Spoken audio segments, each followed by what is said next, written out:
There's a storm across the valley. The clouds are rolling in. The afternoon is heavy on your shoulders. There's a truck out on the 4-lane, a mile or more away. The whining of his wheels just makes it colder. Welcome to Community Forum. Today is November 8th, 2022, and my name is Priscilla Almquist Olsen, your host, and today we're having a very interesting and important program about the crusade to prevent suicides by drugs. And the local group chapter here is called Wings of Hope. It's an original organization that was founded about a half a dozen years ago. And today we have representatives from that organization. I want to welcome Kelly Reed from the YMCA here in Easton, and also to my left, Meray, and her friend and OA senior, Cassie. So, welcome to you all. And Kelly, we're going to start with you. Tell me a little bit about your involvement with Wings of Hope. Yeah. Hi, everyone. My name is Kelly Reed. I work for Old Colony YMCA as Community Outreach Director. And within my role, I'm the project coordinator for a Drug-Free Communities grant that the town of Easton has held since 2017. Wings of Hope actually started back in 2015 when a local resident lost her niece to an overdose and started reaching out to the community to see how they could make community-level change. And through the coalition, our mission is to prevent youth substance use through education, awareness, and policy change. So we really approach from a primary prevention lens, looking at what the local conditions are and what we can do as a community to change those by coming together. And so Meray and Cassie have been with us for about a year now, and they have been instrumental, is that the right word? Yeah. Okay, that's a good word. Miray's really good at big words, I'm not. But they have been instrumental in building up our youth coalition, and so they're going to talk to us a little bit more today about the work that we've been doing over the past year. So, Kelly, you are the coordinator, and so you work directly with Meray and Cassie. Yes. Is that correct? Yes. Okay. Yep. And so, Meray, we'll start with you. I understand that you originally came from Egypt, or your family did? Yeah, well, I was 2 years old when we came to the country, so I was raised here in Easton my whole life. Okay, great. But you still speak the language? Yeah. Good. All right, it's very important culturally to keep that language in the family and to keep it going forward. So tell me, how did you get started as a member of the team? So it was actually really funny. So as a member of the student council, there was a big announcement made on our student council Google Classroom page about this opportunity for a free trip to DC to this mysterious forum for drug prevention. And I remember the first time I saw it, I kind of disregarded it. And then another member of our coalition, Janelle, we were in a class together, and she showed me, like, oh, there's this cool thing that was put on the student council Google Classroom. Do you think you're going to apply for it? And I didn't look at it. I never paid attention to it. And then when I read it, I saw that it seems like something interesting and something fun, and a great opportunity. So I saw the date for the informational meeting. I attended with Cassie, and afterwards we applied. And when we were selected, it was almost like a slippery slope in a good way, from a positive slippery slope from there. We went on the trip. I didn't know anything about prevention or much about even Easton Wings of Hope. But I learned so much at the forum, and by the time we left the trip, it was meant so much more to me than just a free trip to DC, but it was an opportunity to have a positive impact on the community I grew up in. And also an understanding of why your work is so important. Yeah, and it was really uplifting to be there, because even though I've always known about prevention through the lens of like what they teach you in health class: don't do drugs. This is how to recognize when drugs are trying to be sold to you in the street. Like, I feel like that stereotypical approach to prevention, but seeing people, and I felt like everyone was doing it too, which is a big thing. So that's why initially, before I got involved in any of this, it was kind of something I knew, okay, I'm not going to do drugs, but I kind of disregarded the whole cause. But when I went to the forum and I saw people really from all over the country, my age, who were just as committed to this as I am now, it was really inspiring and really uplifting. And you feel this sense of like, I'm not the only one. Wonderful, thank you. That's a great introduction. And Cassie, can you add to that? What was your impression in Washington, D.C.? Yeah, that's a great question. I mean, I think, like Meray said, going into it, we really had no idea what was going to happen. And when we showed up and we saw this mass of people all over, we made friends with other kids from other schools, talked to them about what they were doing. You know, because of how new the coalition was, we hadn't really accomplished anything yet. And now thinking back on those times and all of the accomplishments we've had, it's comparable to the other people we talked to then, and a lot of the ideas that they had. And it's really cool to see how far we've grown since then. And at the forum, we had different breakout sessions and these different lessons that we would go into to learn about certain subjects. I know one of them was Marijuana 101, which was really educational to learn about, because there are a lot of stigmas about marijuana use, especially with the legalization now, and bringing that knowledge back to the community. I mean, before then, like Meray said, we didn't really know that much. And coming back, we had been educated, we had taken notes, we had formed a connection as a group, and that's also a really important part of it. The 5 of us kids who went on it and the advisors and teachers who were with us, we formed such a strong bond there because of the cause we were completing. And I think that's just such a major part of why we're still there today and why we've gone to every meeting since we've gotten back from DC. Wonderful. So Kelly, tell me, you're overseeing a lot of the projects that these 2 gals are leading. Can you tell us about some of them? Yeah. So it's been really cool to just watch how they've really taken ownership of the Youth Coalition. So just for a little bit of background, under the Drug Free Communities Grant, we bring together 12 sectors of the community. So like Meray was talking about before, in the past with prevention, it's been very fear-based, scare tactics. Here's what your brain is going to turn into a scrambled egg if you do drugs. And research has shown that that is not effective at preventing youth substance use. And so back in the 90s, CADCA, which is Community Anti-Drugs Coalitions of America, not like this is my job or anything, but they started, showing that prevention from a community-based approach is the most effective way to prevent youth substance use. And so in that, our goals are to increase community collaboration and to reduce youth substance use. And so through that, we bring 12 sectors of the community together, including schools, media, businesses, youth, parents, state and local government. There's a whole list of them. But one of the things that we have to do is we have to, report like how we're bringing each of these sectors of the community together. And one of the most difficult parts for the coalition has been youth, getting youth involved, keeping them involved. And one of the most powerful sectors to bring into the coalition is definitely the youth also. And so last year, we were kind of brainstorming ways that we could bring more youth and get them involved. And we came up with this, CADCA has these leadership trainings to DC every year. We thought, why don't, we've had members of the community go with the coalition, go with staff before, but we've never brought youth. And so we decided to take advantage of this opportunity and to reach out to some people at OA who work there and see how we could, maybe extend this opportunity to the youth and bring them in.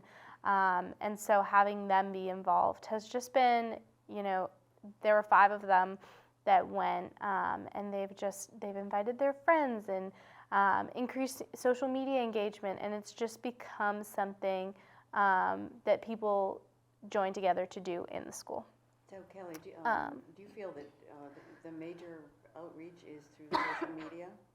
I wouldn't say the major outreach. I think social media, and Meray and Cassie might be able to speak to this a little better because, they're on social media themselves and involved with their friends. I think it's a good communication, a good way to communicate with other students, to let them know what events are happening, what's going on. So Cassie, can you speak to some concrete events that you led? Yes. Right off the bat, the first thing that comes to my mind is our tobacco movement that we did in the school last year, and it was for vaping because we recognized vaping as a major issue in our school. And going off of what Kelly said, it seemed like something that everyone was doing because at the time there was no positive data being shared, there was no positive enforcement of I'm not doing it. So we led this movement that was essentially what we created together, and it was called the Take Back the Bathrooms campaign. We created a poster board with information, with pictures of our meetings, with some activities we've done in meetings, such as goggles, which represent being drunk or intoxicated, pictures from that to show some activities we do. We have resources for if you want to quit, if you think you want to quit, if you have a friend who wants to quit, so many, the different steps. And we had a lot of our merch out, t-shirts, pens, bracelets, and our main part of this campaign was pins. So we had 3 different types of pins, which each in their own right presented some form of no, don't vape, or take back the bathrooms, take back your health. We also hung up posters in the bathrooms in each individual stall so students could privately scan a QR code, which could lead them to getting help without thinking that they're going to get in trouble or feeling embarrassed around their friends. And it was really amazing to see the outburst in the school. I mean, it was something that we never really talked about, that was like, oh, people vape. And suddenly we saw kids that we would have never expected wearing these pins that say, take back the bathrooms, take back your health, or don't vape, and things like that. And it was really moving, and that's the first thing that comes to my mind when I think of that, because we will be doing that again this year. Okay, and Meray, tell me the impact that project and that campaign had in terms of the participation or increased participation of students. Oh, thank you for that question. I think what was especially notable about that campaign was that it was the first time that we were able to see a anti-vaping sort of initiative pursued by students for students, rather than something kind of coming from administration, like from the top to the bottom. And so historically, it's not like there weren't anti-vaping posters around the school, but they also relied on what Kelly mentioned as kind of the scare tactic. These are the metals inside of vape. This is why it's bad for you. But I think the most powerful part of the Take Back the Bathrooms campaign was just establishing that positive norm of like, we don't vape. Here are your friends who also don't vape. You don't have to vape either. Yeah. But another thing that was really important is that there are some people who did come to our table who said, I vape and I want to stop. What do I do? And so I think that was the most powerful part of it, because it's easy to tell people who already don't vape, like, oh, this is bad, don't do it. And they're like, okay, I already don't do it. And then that's kind of the end of the conversation. And so even though they're very crucial to that positive norm, I think, and prevention is really the bulk of our work, I think there's also something to be said about helping people who already are in addiction to help themselves before that addiction is furthered. And a big piece of what we're looking at. Sorry. A big piece of what we're looking at is we do a youth health survey every year, and we have somebody who is a data evaluator, and she looks at the data, and we get to, understand more about what the norms are that are happening in our community and what the use rates are amongst youth. And norms is such a big piece of what we're looking at. So we're looking at, perception of risk. We're looking at how many students think that it's risky to use, if they think that their peers disapprove, if they think that their parents disapprove. And research shows that when these numbers, when you begin to close the gap between that use rate and perceptions, you begin to, that's what we want to do, is close the gap, because as perceptions of risk and disapproval go up, use rates go down. And so a big piece of what Cassie and Meray did with Take Back the Bathrooms is really looking at, here's the norm in our school. We know that most students aren't vaping, and so we're going to encourage, students who aren't, that it's not happening, but also reducing the stigma of getting help. And saying, this could happen to anybody, and it doesn't say something about you if you are struggling with an addiction of any kind. In this case, we're focusing on nicotine, and there are resources available, and really just shedding it more in that positive light than shaming or trying to scare people into getting treatment, because that has, historically shown that it doesn't work. Now, what about drugs? We're talking meth, Yeah. heroin, opioids, Yeah. and other addictive materials. So tell me a little bit about who wants to. Meray, you want to jump in Sure. on that? So I think this draws back to our method of prevention, known as the upstream method. And so the idea is, if you want to prevent people from pursuing these hard drugs, you have to prevent the gateway drugs first, or anything that gets students, youth, or anybody really addicted to substances in the first place. And so no one, or I can't speak in a monolith, but most people do not start with opioids. Most people don't start with crystal meth.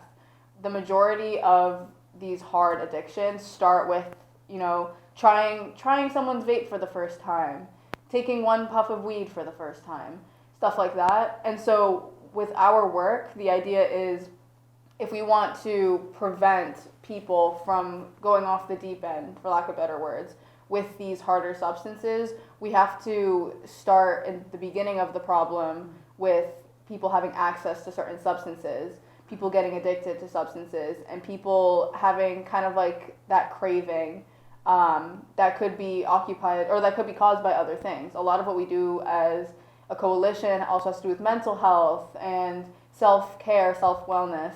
And the idea is that we're trying to foster a community where people don't feel that they have to turn to substances in order to kind of fill a hole that's inside them. And so the idea is, even though we don't necessarily see, or we don't necessarily encounter people who are using these hard drugs, we're trying to set a precedent of kind of preventing addiction. And then also, if you have trouble with any sort of substance, we don't really limit ourselves in that regard. If you're having any sort of trouble with any sort of addiction, there is a place for you, and a place where you can pursue help. So, Cassie, do you talk about addiction to alcohol, for example, or even food? Yeah. So because our focus is more on substances, alcohol is definitely one of the major ones. With our youth, that is the highest percentage use rate we see. There is that stigma around alcohol, that it's something we go to a party and you take a sip, you drink a little bit, but there are some concerning percentages about alcohol at our school, and they have been going down recently, and we're really proud of those numbers. Going off what Meray's saying, something with alcohol, it's almost like this this relation to the community environment that we have. With alcohol, it's like, oh, if you're at a party, you have a drink in your hand, and that's what feels normal. So we've done a lot of things, like we had a fun Halloween party at the Y. We have a teen room that we decorated with like positive affirmations and positive images and everything like that. So we had like a fun Halloween party to just get people out and get people there and having a good time without the use of substances. And we've been doing more of that. We've been doing them in higher volumes with more participants. We had a community event quite a few months ago now at Frothingham Park, where we had free ice cream, we had yard games, we had free merch, and we had a mural of Easton Wings of Hope where you could sign it to be like an interactive mural. We did movie nights in the park every week. And I know your question was about alcohol and even like food addictions, and I just feel like the answer to that question is the community environment we are trying to create. Because if we can get the community out, if they can recognize us as a place where they can go to receive help, then we've been doing our job successfully. And can I just add to that? Something that we're really focusing on is not so much a fear-based, if you try alcohol or try marijuana, you're going to, you're going to die. Like, that's not the messaging that we're trying to send, because it's not realistic. But something we really look at is brain development. And 9 out of 10 people who deal with a substance use disorder in their adult lives tried substances before they were 18. And what it really speaks to is that during brain, our brain is developing until 25. And so all of our brains are still developing. And what that speaks to is our brains are developing, they're changing, they're taking in information, they're pruning other information out. And when you introduce substances into a developing brain, the brain is far more vulnerable to latch onto that substance or to latch on to addiction as a whole. I mean, what addiction really comes down to is dopamine.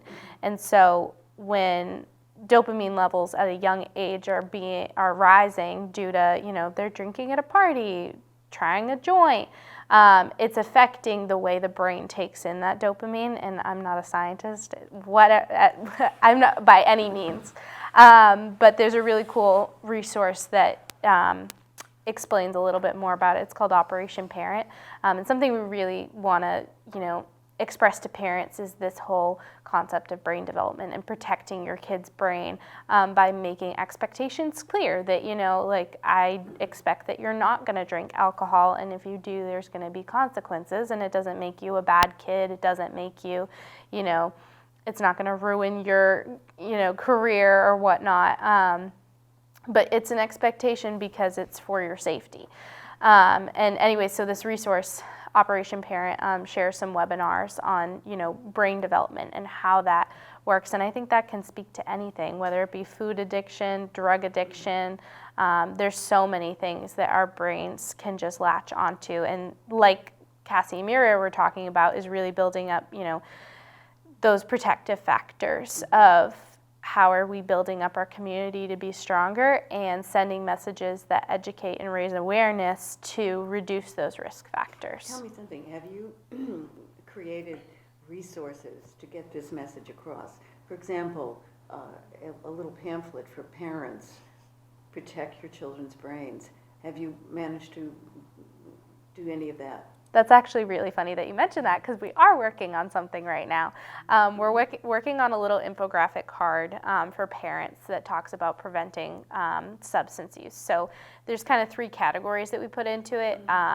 How do I prevent my child from using? I think my child could be using, and I know my child is using. And so on the back, it'll have QR codes that'll tell parents where to go. So whether they have, a middle school kid who they haven't even talked to them about substances yet, but they want to know where they could go to learn more, how to have conversations with them, it'll point them in the direction to those resources, but also for the parent who maybe has a high schooler who's dealing with, I know marijuana is really on the rise right now. It's becoming more of a norm. It's becoming more accepted, and kids are developing psychosis and developing issues from it. Maybe they're struggling with that, and they need to know where to go. It'll point them in direction of that, but also provide educational material on the other side of, why this is important, and how things have changed. I think that's another big piece of it is, when a couple generations ago, it was very much, oh, everybody has a drink, everybody smokes a cigarette.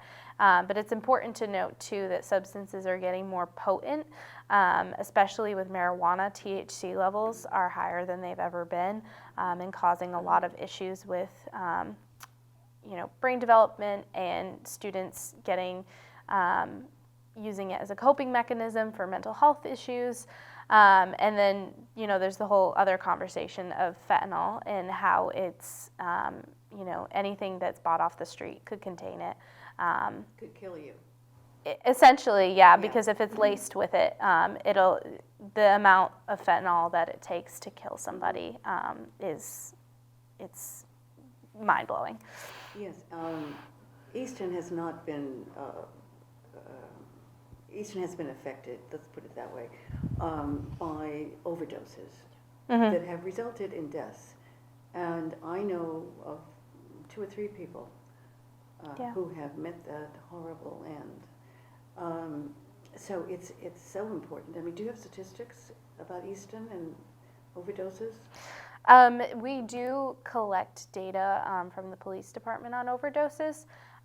We're not seeing levels of overdoses as, in big cities to that degree, but it definitely is still a problem in Easton. And I think, we really want to balance something. A framework that we work with talks about this hope and concern piece. And so we want to talk about how, it isn't a norm, because we want to encourage people that it's not, they don't have to use substances to fit in. But also that concern of there are overdoses happening. What are we doing to address that? And so we haven't had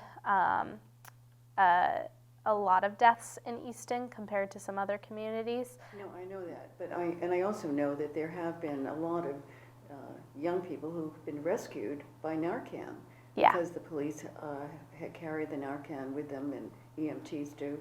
And do you think that the availability of Narcan, I know some parents who suspect their kids are on drugs have been getting it too, to have. But do you think that Narcan has played a role that makes young people feel more willing to go down the drug route because they know there's a instant saving element here with Narcan?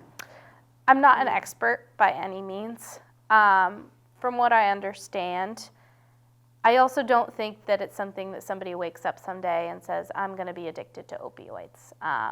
And Narcan is a deciding factor in that. I definitely don't think that that's the case. I think it's saved a lot of lives and is a really important thing, because you can't treat somebody who isn't alive. And so Narcan is a big piece of saving people, and it saved a lot of lives. But to go back to your question about whether that norm has been changed, I wouldn't say that it has, but again, I'm not an expert. I know that as soon as Narcan is administered, that person goes into withdrawal, so it's not a pleasant experience by any means. They come out of it and they have all the symptoms of withdrawal, and so it's not something that's just like a Band-Aid to put over it. Interesting, and that information is important to get out, isn't it? Mm-hmm. Yeah.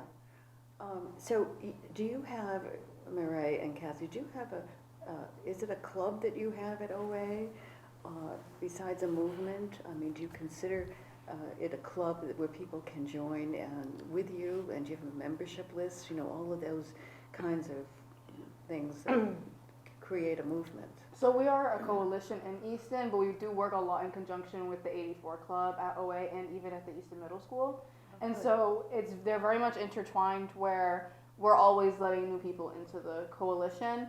And correct me if I'm wrong, but I wouldn't say it's like a set list. Like once you go to one meeting, you're in. Like, this is almost like you're inducted. Like, So it's a coalition as opposed to a club because you're Yes. uniting different groups. Yeah, we have at our Halloween party that Cassie mentioned, we had middle schoolers, we had people who went on the DC trip, people who didn't go on the DC trip, people who were involved in the 84, people who weren't. Our kind of view, I think, is just to make a very wide, open, safe space where people can just kind of come together and enjoy themselves. And Also, I know that you must have assemblies at both middle school and high school.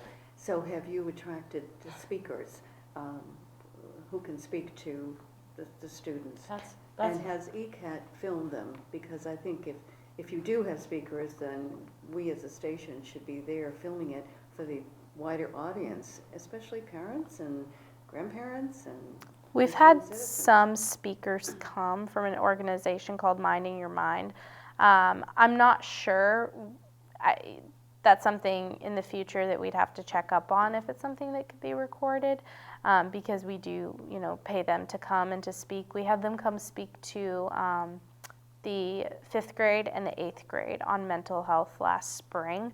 And the reason we chose those grades is it was kind of a last-minute project, but those were the grades that were transitioning into a new school, and especially after the pandemic and students being out of school for a while and really struggling with those transitional pieces, we really wanted to make sure that if we could only speak to a few grades, that we were speaking to them about mental health. And Cassie, I think you were going to say something. Yeah, going off of that, like Kelly said, I'm not really sure about the recording portion of that. But in general, the assembly, doing assemblies, we all know COVID existed for 2 years plus, and that was a big hindrance on a lot of opportunities to do things, essentially, and actually a really big impact on substance use and misuse overall. Like, for example, we've seen our numbers go down, but we also want to make sure that it's not just a cause of COVID. But in terms of the assemblies, we were not able to have assemblies for the past 2 school years in total. So even though we began last winter, we couldn't have more than however was 100 kids or something in the auditorium, for example, at once. So doing something like the Take Back the Bathrooms campaign or doing something outside at Frothingham were the ways that we could reach the community. But as we begin to grow more as well, we do have our mindset on bigger goals and spreading it to the larger public as well. And going off of the question with the club versus coalition as well, we work directly in conjunction with the school. We have so much support, of course, from Oliver Ames in the middle school and the elementary schools and everything. There's a lot of support there, and we're definitely going to be utilizing that relationship further in the future. Well, thank you. And Meray, what would you like to add to that? Yeah, I was actually going to talk about how that Minding Your Mind organization also spoke to us at Oliver Ames. And even though it was a little bit difficult where people could ask questions, it was very daunting for people to ask mental health questions in front of half the school. But I think what was important and kind of what a takeaway was from that assembly was just kind of including mental health in the conversation. And I think a lot of the work we do might not be getting, even if we're not getting people to ask their questions openly and kind of flamboyantly, it's just kind of putting stigmas away and kind of bringing things into conversations that haven't been brought in historically. Because I think even though there were more people doing substances or otherwise bad habits in the past, then even though those were even though that people were pursuing substances in the past, but I think what changed now is that we talk about it. Because everyone knows that people in schools, I can start over. So it's kind of wide knowledge in the student base that there are a select few of students who are vaping in bathrooms, but I think going back to our Take Back the Bathrooms campaign, the special thing that we did was let's talk about it. This is a problem that we recognize, so let's really bring it to the forefront and address it. And so I think that one of the biggest strengths of Eastern Wings of Hope is not necessarily making it seem like these issues are brand new, but showing people that these issues are not new at all and just shedding light on them. I think one of the most important things to mention is that, you know, this work is long term, and something that we focus on is, you know, in all the world of grants and reporting and all that, but we have to report, you know, how we're building the coalition to be sustainable. So when funding is over, and how this is continuing to go on and change, like Meray said, like things are being talked about, which weren't talked about before. And sometimes it feels like it's such a small step, and yet we've seen over the past few years, I think we've seen a 20% decrease in the high school in lifetime alcohol use. And so when there's between 2015 and 2021, and granted, like Cassie mentioned before, you know, the pandemic plays a role in that lack of access, but even in 2019, we had seen, when we surveyed, we had seen that dramatic decrease. And so much of it is changing that cultural approach to it. At the end of the day, we're human beings, and we want to do what it takes to fit in and to cope. And so if we, Sorry, what was that? to fit in and to cope. And so, you know, in high school, you're looking, honestly, I'm an adult, and still it's something that you're faced with, is like, what are people around you doing, and how are you fitting into that norm? And then when life gets difficult and the hard things come up, how are we coping? And when we're focused on the answers to those questions and we're talking about that more, and suddenly, you know, using alcohol to cope, or trying marijuana at a party, or trying a friend's vape and then getting addicted, it's no longer something that's just a norm or a coping mechanism that you shove under the table. It's something that there's resources available, it's talked about, and it doesn't define you as a person. And Tell me something, Meray, what impact does education about the vulnerability of the brain between the ages of, you know, 0 and 25, what impact does that have? Does that have a major impact on their thinking and their, you know, and their future? I think, so just regard like how the brain affects your future, or how the information about the brain affects people's decision making? Well, no, I'm thinking, I mean, I think if somebody told me that when I was your age, I would say, oh my God, my brain is my future. My brain, I can't harm my brain. It's just, it has a similar effect as, I mean, if somebody comes after you with a baseball bat, you know, and aims for your head, and unlike the Speaker of the House, Nancy Pelosi's husband, Paul, he had a skull fracture because of a hammer, and that can result in brain damage. Yeah. So I would think that emphasizing that and talking about that might be a deterrent for a certain portion of people. Won't affect everybody. I do think it's definitely notable evidence against someone pursuing drugs for the first time. But I think that sometimes when people are in moments of desperation, we found that they kind of not ignore, but they weigh the costs and the benefits. And in that moment, sometimes substances, it feels like that's what they need at that moment. And they're like, okay, the brain damage, okay, whatever, but I need this right now. And so I think that's why one of the biggest parts of our work is showing people, no, you don't need this. If you're feeling that you do need these substances, or you're in a state or a circumstance that makes you especially vulnerable to pursuing substances that will lead to addiction, our work is very much based in showing people that's not necessary. And so even though the information about brain damage is very notable and very significant, and it can be kind of like the cherry on top for why someone continually chooses not to do substances, I do feel that it's not always the biggest. It's kind of the same thing as when people say don't vape because it puts metal in your lungs. It's kind of a thing that people know, and if people don't know, then everyone has been presented with some sort of scientific fact why substances are bad for them, but I think what it really is at the end of the day is kind of hitting them with kind of the possibility that if you're feeling a certain way where you feel like you need to pursue these things, there are other ways that are healthy for you. So I don't think we always lean on the health part of it, but I think it's kind of something that we use to back up our endeavors. So have you noticed, Cassie, that there's more willingness among teenagers to talk to each other, to share, to see if one of their friends is vaping, and does that person now feel compelled in a certain way to step in and say, hey, you want to talk about it, or what can I do to help?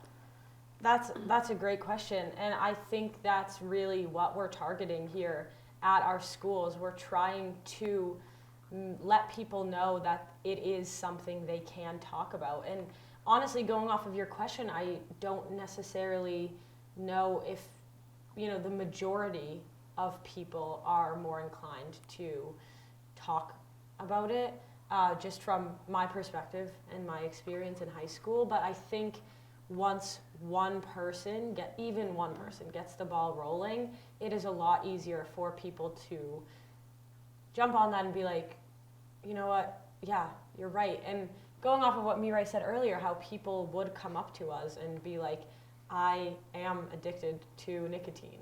How can I get help? And I think there is some element of people who are literally just stuck, and even their friends talking to them isn't going to help them. And I think we're in this time of transition where it is really challenging. Relationships are changing. School and life is so stressful.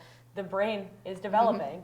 Like we're saying, it's this huge period of transition, and there are so many external factors that, like Miray's saying, sometimes these people only feel like they can turn to the substances in this time of desperation. And that's what Meray and I and our other friends at Eastern Wings of Hope are trying to do. We're trying to open that conversation. And, I think that it has. Like, I honestly think that we have made it enough so that at least people could come up to us and know that they could talk to us. And that's another thing that we're really trying to work on, is breaking the stigma that you're going to get in trouble or you're going to get arrested because you say that you have an addiction. Obviously, using those substances is illegal, but our priority is helping people and preventing them from using these substances. And we want them to know that no matter what, their recovery or their prevention is our top priority. And that is messaging that we have been wholeheartedly putting energy into, putting out into the school, because I think before Eastern Wings of Hope, like, there really wasn't anyone saying, it's okay to tell us that you need help. Like, I really just don't think that was there. So I think that's a major kind of accomplishment in progress that's going on right now, actually. Well, I have a question for both of you. I assume you're both going on to higher education? Yeah. And I also assume that you're going to be taking all these tools and resources that you have gained with you in your college pursuits. Do you see that as a role that you will be playing? I do, actually. And so even though when we formally leave the Easton Public Schools, we can't have as much of an involvement with Eastern Wings of Hope, I think it's just... I'll bring them back. I'll always be there. But I think just taking the precedent with you of you don't need to do substances in order to have a good time to college is so important, because it's such a big problem on college campuses, where even though half of the student body is, underage, you always hear about college drinking, college partying, doing drugs. But I also think what's interesting is that while I was touring colleges, I found that some schools even have substance-free housing. And so I think that it's really notable how even universities are seeing that and taking a step to create a space for people who don't want to do substances and contributing to that positive norm. That's interesting. That's amazing. Yeah. That is so good. I mean, it's really good imaginative and creative thinking, isn't it? Yeah. And you, both of you are leaving behind some surrogates, I hope, who can be there for other people who need to get some answers and get some advice and have a shoulder to lean on. Yeah. I think what's great too is that we're really sowing the seeds at the middle school. And so we have such a strong group of mature, capable, well-spoken, supportive middle school 84 members and Eastern Wings of Hope members, where I feel, I think I could speak on behalf of Cassie as well, that when we leave, there are people who are going to continue this work and who are going to continue it very ardently. And that when we come back to visit, inevitably, we're going to be happy with what we've left behind. Yeah, and if I could go off of that, with like our CADCA training, for example, like we had that national level training of substance use prevention. And although we did bring that back to our community here in Easton, I think that Meray and I will not be able to not pursue leadership positions in our future. I know we both strive to be leaders of the community and strive to better wherever we are, because we want everyone to be happy and healthy in this ideal world, of course. And we've really addressed that as the substance use prevention. And I know that I'm excited to take this knowledge out further, and I know that Easton Wings of Hope has given me the opportunity to be a leader in my future communities. And I know that it will just come back to Easton Wings of Hope, honestly. I really do believe that anything we do in our college experiences, it may help those communities, but I know overall, I mean, I've lived in Easton every day of my life. I know no matter what, it will come back to benefit this community, and that's something that I know like keeps me going with my goals every day, and keeps me going in the sense that I know that if I can, you know, lead my future communities in this pursuit of, you know, substance use and misuse prevention, that I can come back to Easton and, you know, bring even more methods back and help even more and see a flourishing in the community that will pay off in however long it takes. Well, Easton wants to thank both of you and Kelly for what you have contributed and what you've started and what's going to continue when you leave. And obviously you are both two of the most articulate teenagers I've ever met. And so you have the equipment, the tools to express yourselves in a way that's meaningful in your pursuit of drug prevention. So Wings of Hope are proud of your contribution, and I am so very pleased that you came today, and Kelly too. Kelly will be the anchor. She will be here at Easton, Yes. and she will have other students, I'm sure, that will be working with her, and that she will be leading down the path that you have started. And thank you so very much for all this. Thank you. And good luck in your future. Thank you so much. Thank You'll you. be very successful. And that's it for today. Priscilla Almquist Olsen, your host of Community Forum. Thank you for watching. This has been a magnificent program, and I hope that you have enjoyed it and learned so much as we have enjoyed and learned a great deal today. Thank you, and be well.